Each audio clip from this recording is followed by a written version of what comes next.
Thank you so much for being with us today. This is Real Talk with Miss Brenda. I'm Miss Brenda. This is a young woman that came to the center many years ago, like 2004. She met me. So I want her to tell you a little bit about it. Her story is so compelling. It is one of the most compelling stories I've ever heard. It is truly life-changing when I listen to her, and I hope you'll let this move in your heart and you just listen carefully to what she has to say. Cynthia. Yes, ma'am. Tell me, when did you first come in contact with me or Lovelady? Well, it was 20 years ago in 2004. I was in work release. I had went through Tutwiler to do the drug program called SAP. And I had to do a year at work release. And I remember you came in one day and you were talking about this vision that you had, and you were talking about getting women to come and live at your house. Well, me at that time, I was like, I just did the SAP program. I'm okay. I'm cured. That's what I thought. Yeah. But that's when I first came in contact with you. Nevertheless, 2 years later, I ended up relapsing. I relapsed. It happens over and over if you don't finally get God in your life and get it right. So in 2006, I remembered the red-headed lady that came in the work release, and she wanted to help drug addicts. And I found the Lovelady Center in 2006, and that's the first time I went to the Lovelady Center. And I didn't have any money. I had a bad relapse, and the Lovelady Center invited me in, and they let me in with no money, and I graduated the program in 6 months, and I thought I had it made again. And you put me over development, which was not really development, because we were on one floor, and I was in an empty room. You were trying to get development together, but you had given me that position. But I always would think I had it all together. And I ended up, after I graduated, I thought I had it together, and I left again. We kind of get it together when we think we're hopeless, and when we give everything up and it just goes, it all comes to God. Well, you had to do something to get in Tutwiler. Tell me a little bit about what was your life like as a child? Okay, I'm going to do this without crying, but Crying is allowed. Yes, ma'am. Well, now that I have, God has changed my life, and I've given it to God, and I help other people, it's something that I can talk about easily.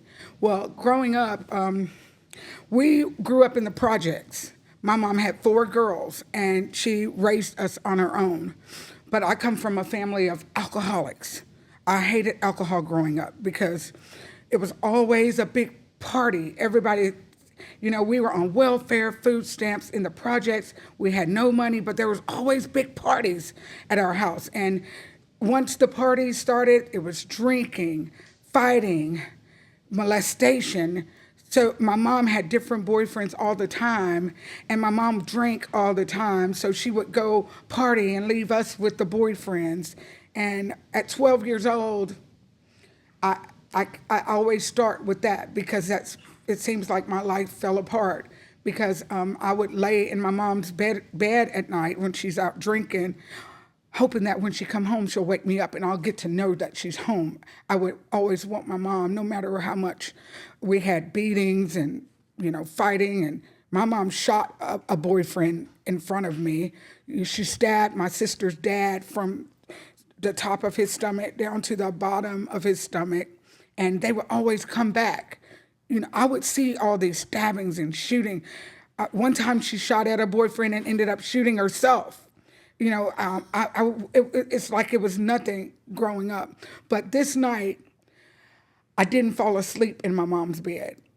And I felt her boyfriend touching me, molesting me. And it was so shocking. I didn't realize that he had been doing this all the time. I would always find myself in my bed in the morning. I'm like, how did I get in my bed? But I would never think about it. But this night I wasn't asleep, and I kept my eyes closed, and I pretended to be asleep through the whole thing. because I was so scared. It was like I was numb. Couldn't move. I couldn't think. And the next day I told my mom. My mom cussed at me, screamed at me, hit me, called me names, and told me I wanted her boyfriend. She threw a bottle of gel and busted me in the head. It was like my mom was fighting me like a grown woman about her man, and I was just telling her what he did to me. So I kept going to school, pretending everything was okay, because that's the way my family is. You don't talk about anything, and you don't tell. And I told. And finally I called my grandma. I told her. She said, I'm going to talk to your mom. Nobody ever mentioned it again. So every day when I went to school, I was like, it was in my mind. I was crying every day. I made straight A's in school. I wanted somebody to tell me they love me. I wanted somebody to tell me I did good. So that's why. But finally, I decided I wanted to die. So at 12 years old, I went in my mom's closet and I got this bottle. Now that I'm an adult, I know it was phenobarbital. That's what the doctor said. And I was in a coma for a long time. I was in Children's Hospital. I ended up living in Children's Hospital. I was in a wheelchair. I had to learn how to walk again, talk again. I woke up out of that coma, and my mama and the boyfriend that molested me was standing over my bed. So I just knew that that's the way my life was going to be, with him there, and I was just going to have a bad life. Well, God had other plans for you. So you tried to kill yourself at 12 years old. I was in 6th grade. And I really thought, I was serious. That's why I didn't tell nobody. And I took those pills and I went and laid in my bed. But I woke up weeks later, I opened my eyes, and that's who I saw. And, I was so happy to live at Children's Hospital.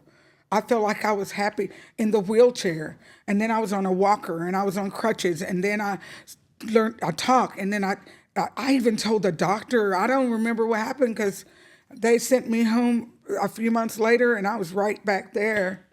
So I don't know what my mom told them. I don't remember much. I just know that I went right back to school, and I started making straight A's again. Well, I come from right the opposite kind of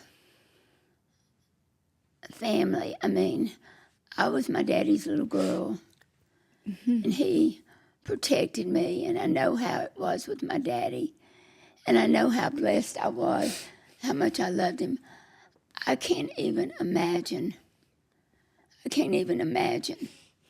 projects now.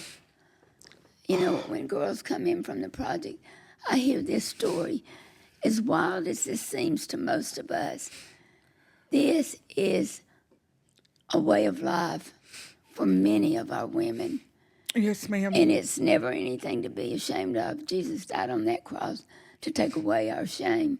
But you're 12 years old, and you finished school. Oh, Miss Brenda, after I got back in school, and I knew that I wanted something better. I was like, I always wanted a daddy, but I never had one of those. But I heard about this place called the Alabama School of Fine Arts. And in my mind, I was trying to figure out a way not to be in the projects and be like, I don't want to, like my mom. I was just wanting to be the opposite.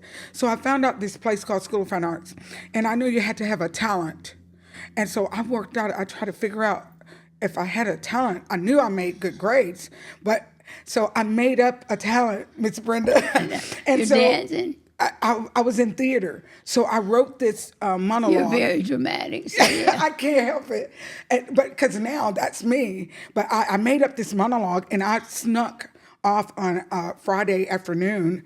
My mom, we would do what we wanted. I just didn't want to do the wrong thing. So I went to School of Fine Arts, and I auditioned, and I got a letter in the mail, and they said, I was accepted. I was the only black in my class to graduate from the School of Fine Arts. So I learned theater, and I knew that if you're at the School of Fine Arts, you're going to go to school from 8 in the morning till 5, and then you're going to have to rehearse whatever plays that you're doing from 7 till 10. So that meant I wouldn't have to be home. And that's really what I was trying to do, not be home. Well, that's what you did. And it worked. And then I got a full scholarship to UAB in theater. And so I got, it's like God took me out of all of that. And I got married as fast as I could. And I went to college. But at 15 years old, I want to tell you what happened. I was at the School of Fine Arts in the 10th grade. And I wanted to go to a public school to a basketball game. So I didn't really know about public school then because I had got kind of bougie. So I went, and Bobby Humphrey was my boyfriend. Well, we talked on the phone. That's all you could do is talk on the phone. And so I wanted to go see one of those games. So my mama dropped me off at the game, and she said, "I'll be back and pick you up at 9 o'clock. And you stand outside and you wait for me." Well, Miss Brenda, Oh, no. I waited. It was in West End. And I waited and waited. My mama didn't show up. I called the house. My sister said she was at the club and she was drunk. Well, I ended up getting gang raped by 3.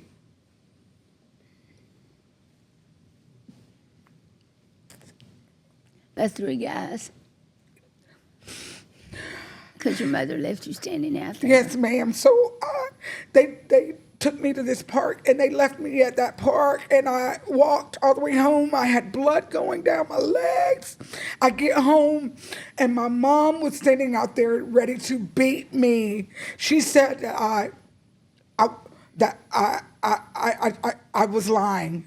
They didn't rape me. So one of my sister's dad was there, and my mama told me to take a shower. He told me to get in the car and took me to Children's Hospital, and that's how I had proof. So I went through trials for them from 10th to 12th grade while I was still at the School of Fine Arts making straight A's, and I got all 3 of them. Put in jail. Yes, ma'am. That's good. And that, my mama never, ever believed it. She did not go to trial. I remember being in trial and doing my classwork for the School of Fine Arts while I was in the trial because I didn't want to leave that school. And I remember my sister's dad was there. But I went through that trial by myself. And I had to testify for 3 different trials for each one of those guys. And the one that was the youngest, he told on the other 2. And that's how he turned state's evidence on them. But he did it too. But I had to agree to him getting less time. Well, that's okay. Sometimes legally we have to do things that we don't necessarily want to do. But it made me stronger, Miss Brenda. My allergies are bad. You'll have a hard time understanding It's me. okay. It's okay. It just made me more determined. And in the class of So 85. when did you get on drugs? Oh, Miss, God, you have some good questions. I thought, that's why, I think that people that have a childhood like that needs to get some kind of therapy or help because Absolutely, I held got it in. And I got married as fast as I could. My husband is still married, 36 years. We're separated, but we're best friends. He's my best friend. But He's a white guy. yeah, my husband's white. All my I've kids. met him. Yeah. He's a wonderful man, and Yeah, he is. He was with me throughout the whole thing. He helped me through the rest of college because at 19 I became a stripper to pay for my college, so I wouldn't have to live with my mom. But I met him, and I stopped stripping. He paid for the rest of my college. I had a scholarship. I had a grant, but I wouldn't have been able to finish college without my Do husband. you think that maybe you settled on him because he's a little bit like a husband and a daddy? Yes, it was, and he was opposite of anything I had seen. Yeah, he's yeah. a good man. Yes. So this is how I got on drugs, Miss Brenda. I thought I had forgotten about all of that stuff, and I was gonna never think about it again. And I did shows. I traveled. I did 7 national talk shows. I had my own local talk show, and it was local people, local problems. Like AIDS. abortion doctors, things like that. It was a local show. I didn't get paid, but I was always interested in helping people. And I ended up traveling, made a lot of money, had a good marriage. But 11 years after I got married, I was 30 years old. I'd done a show at the comedy club. I worked at Comedy Club 3 years and Blue Moon Dinner Theater. I would do shows at night while people ate their dinner.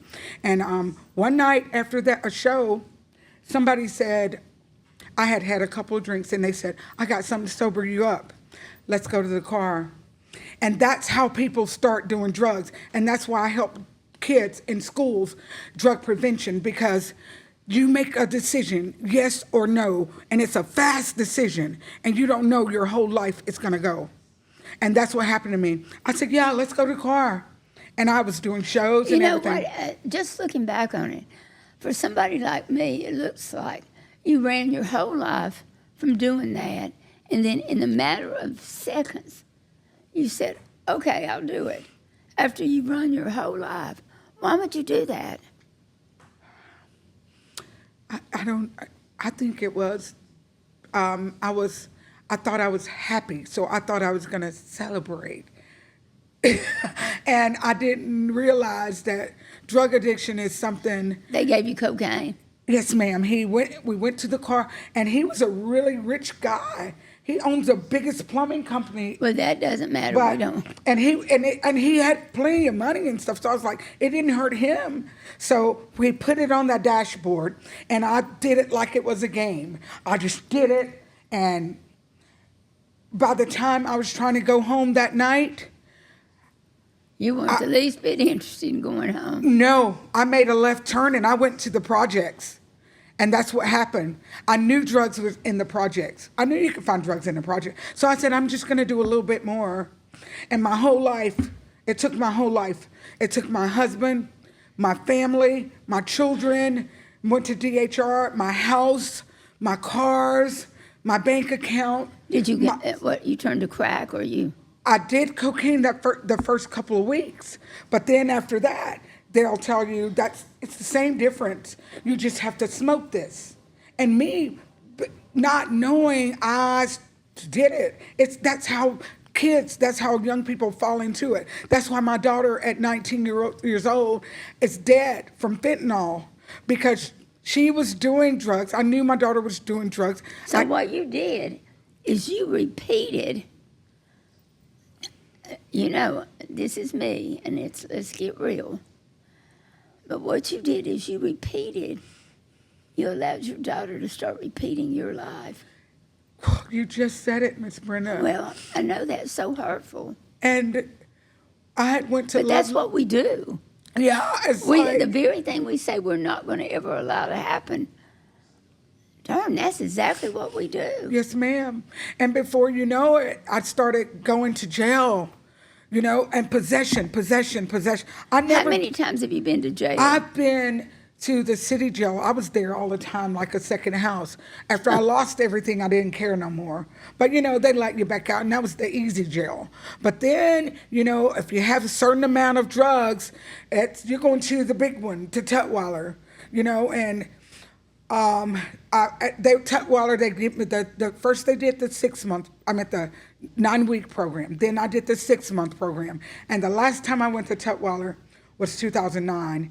And that's where I met Father William, who also worked at the Lovelady. But I had been at Lovelady twice before then. They let me back again.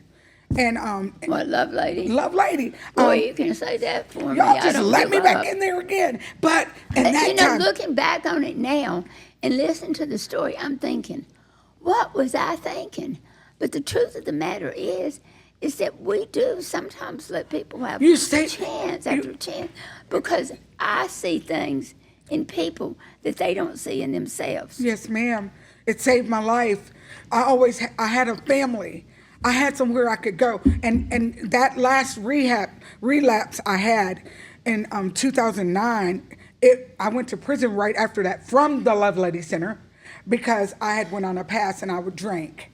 And Miss Melinda saw that I had drank. But I that saved my life because I had graduated Lovelady again. We do tend to send people back if they And need I to needed go. it, Miss Brenda. I've been clean ever since. That's wonderful. 2000. Listen, this is what happened. I had relapsed that last time, and I got hit by an 18-wheeler. And look, that's why my arm. It sounds like he knows some sense in it. My arms was put back together. I was in a wheelchair again, and my leg was all messed up. I had a halo on my arm, and I went to jail. They came and picked me up, the bail bondsman, because I had been in the hospital from the 18-wheeler, and I had warrants. So they came and got me. And right after the hospital, after being healed from that and walking again from the 18-wheeler, I had been up 7 days, and I walked in front of an 18-wheeler from drugs. And Lovelady let me back in that last time, and You didn't have to go back to Tutwiler. let me tell you, I went back, and that's when I met Father How many William. times have you gone to Tutwiler? That was my second time. That was my third time. Third time. But I did the crime. You've been to, okay. I did 2 drug treatment, and that last time they gave me 10 years. But let me tell you what happened, Miss Brenda. We're not going to concentrate on Father William right now. Okay, but I ended up getting out of Tutwiler in 8 months. And my daughter, I found out that my children had gotten into the same thing. My son had started selling drugs, carrying guns, shooting, fighting. I know. We're going to talk about that in a second. I want to talk about what happened to your daughter. Well, after I got out of prison that last time, I got a house, got a job, got my children out of DHR, and I had all my children in my house. That's why you were at Lovelady. Is that my right? daughter died. No, I mean, you got all that stuff back. I got it all back. Right. And you were with your husband then? My whole family, we were back together, but I found out that my children had fell into drugs while I was out there doing drugs. And so my daughter had left one night, and my mind told me to stop her. But my daughter never came home after that, and that was in 2015, and I had been clean for years. I had gotten everything back, but I ended up, my daughter died, and the death certificate said fentanyl overdose. My daughter never came home. She was 19 years old, and God had given me everything after I had went to Lovelady that last time, and my daughter died. So you lost your daughter, your beautiful daughter, to drugs. Yes, her name was Kimberly, and I felt like my life was over, Miss Brenda. I really didn't want to live. I swear to God, I didn't want to live no more. Because I said, God, you gave me everything back. And now you took my baby. He didn't take your baby. That's what I thought. Well, he didn't take your baby. I know that now, Miss Brenda. I mean it. That's the way I felt. I would love to be able to say, oh, you're right, and this. No, but that's not true. I know it now, Miss Brenda, because I ended up relapsing after all those years. And I called Lovelady. I was embarrassed. I said, I can't go back there. They think I'm doing good. And I tried to handle it myself, and I ended up relapsing. But Lovelady had already planted that seed in me. God, I was saved already. So I was saved. I would pray. I was still doing drugs. I had relapsed. I would pray. I would read the Bible and do drugs all at the same time. I was talking to somebody last night. They were telling me, Mimi, she called me Mimi, I am reading my Bible, I am praying. I said, but something is missing here. You don't have that one-on-one relationship with Jesus. He's got to be your best friend. He's got to be walking with you. You got to let him carry you through these times. I've got that now, Miss Brenda. Okay, so your daughter, I am so sorry. Your daughter OD'd on fentanyl. Yes, ma'am. And your daughter passed. Yes, ma'am. And then you came back. I called the lovely. I couldn't, after all that praying and that I was in that house by myself, the grandchildren were gone. My other daughter moved out because she knew I had relapsed. A whole family gone again. and I was in that house using every day, every day. And then it's like I was praying one You night. you hadn't dealt with all that. No, all that Mess. time, Miss Brenda, and Yeah, God, you it's didn't like deal God, with it. God said, Okay, so now then, I want to get to your son. What happened right after you lost your daughter? You came back to the center and you were doing good, but your son had already gotten out there. oh, my son's been in prison for 14 years. No, I mean your son had already gotten out there again. When I got home, my son was like about 17, and he was like drug dealer, and I found all that out, and I got him to move in with all my other kids. But when I got all my kids back, I didn't know how to handle everything. I didn't know all my children were doing Did your what they daughter were. OD before your son got arrested or after? No, ma'am. It was after my son got arrested. My Was daughter died Kimberly while my son was in upset? prison. Yes, Kimberly got worse when my son went to prison. And Kimberly stopped coming home. She got a boyfriend that was taking pills. Why is your son in prison? My son is in prison with life without for capital murder. Murder for hire. Okay, I'm asking you that because I want people to see that how their decisions affect everybody else. You know, what's your son's name? His name is Samuel Duggar. Samuel. Yes, ma'am. So Samuel's in prison right now Yes, ma'am. in Limestone. Yes, ma'am. How's he doing in prison? I know he was doing great. I remember he was preaching and he was doing great in prison. When I changed my life, after I finally got help from Lovelady, helped me with everything, therapy, counseling. Once I got my We can't break people out of prison, though, can we? no, I wish you could, but I wish I could too. you know, when I got to do it the legal way. well, maybe we'll work on it. But my son, when I got 7 years ago, when I got started ministering and helping others, because that's what saved my life, helping others, not concentrating on my past, and forgiving other people that did me wrong and asking forgiveness and all that. What about forgiving yourself for what you've done? I've done that now, but I know still you can't have. stop the tears. The tears are okay. But my son, when I Tears found wash out us. what he was doing, and I blame myself for all of that. I did, but I don't anymore. We all make choices. Life is about choices. And my son was, Lovelady, can I say something? When I wanted to start a ministry, Unless I kick you. okay, if you kick me, I'll stop. Okay. But when I wanted to start a ministry, Lovelady would drive me to these schools to talk to these kids. And they would pick me up. Listen, it's important. I want you to talk to the schools. I want you to talk to other people. That's therapeutic for you. I just had to wait a while to make sure that this time was the real deal. All right, well, it's been 7 years now, Miss Now I Brenda. know it's the real deal. I'm convinced. Okay. Okay. But I want to take just a minute out to talk about your son's in Limestone Prison. Okay, thank you. Well, Miss Brenda, when he Tell was... me about where that's happening, and let's talk a minute about this, because these are problems that the state of Alabama has. Go ahead. Okay. Well, my son, he started out at Holman. It's been 14 years. He started out at Holman. He went to Kilby first. Kilby, then Holman, and then they moved him to Donaldson, which is 30 minutes away in Bessemer. And my 7 years ago... It sounds like that'd be an ideal prison. Oh, my son changed and he saw what I was doing out here. My son got saved. They called him Pastor Sammy in the prison. He works with the chaplain. He was doing the prayer calls. He would go to every block. People were coming to him. I would be talking to him on the phone. People were coming to him for, mentoring. And my son was there 6 years. Well, out of the blue. Donaldson. At Donaldson. But 3 months ago, out of the blue, in the middle of the night, they transferred my son to Limestone.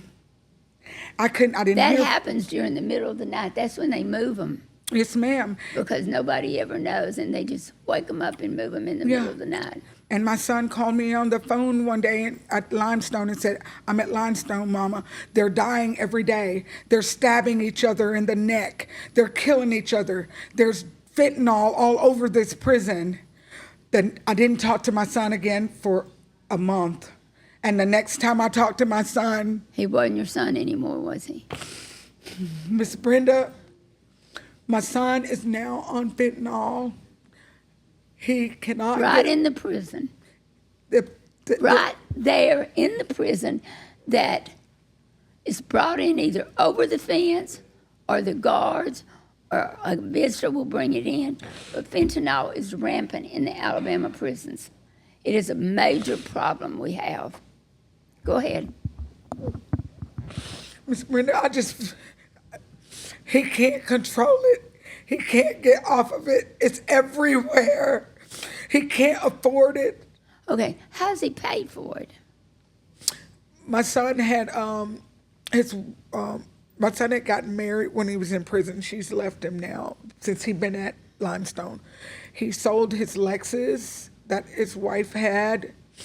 He sells his food.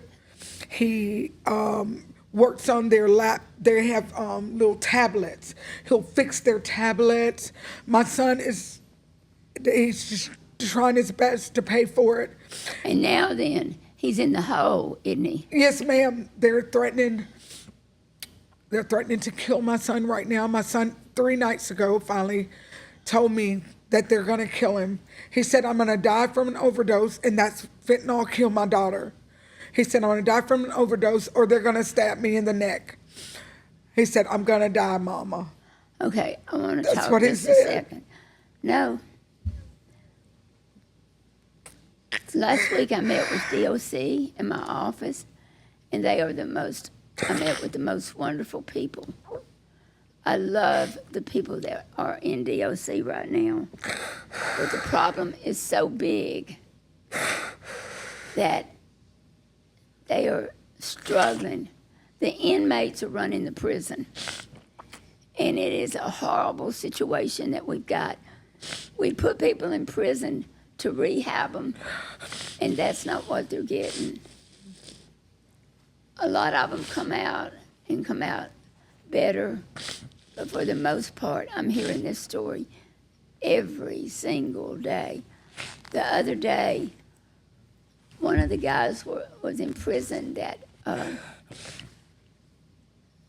one of the gang people called him and said that he had to give $350 or they would fix him to shank him. And that dad paid the $350. Now, God had to cash app it to him. So they've got the cash app information, everything, and called the warden. And the warden had gotten fired for bringing in dope.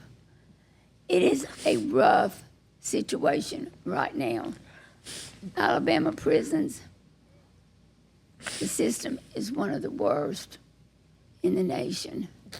Yes, ma'am. Miss And I Brenda. wish I could give you some good news about this, but there's not any.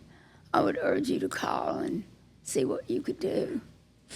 The women's prison is not as rough. I Just didn't by see any nature. drugs there. No, just by nature, we're better than the men. No. But I will tell you this. I had a lady that came in. I really loved her, but she had this scar all the way across her neck. I said, Barbara, what's with this scar? She said, I had a fan and I wouldn't share it and they cut my throat. No air conditioned. 110 degrees, 120 degrees in those buildings. Tempers are running bad. Mm-hmm. People are escaping any way they can. But we'll hope we can get your son out of that mess. And I was so proud. My son, they call him Preacher Man at Donaldson. And it's like Satan just came and just took my child, another child. It's generational.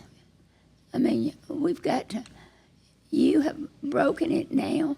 What about your other two kids? Okay. Are they good?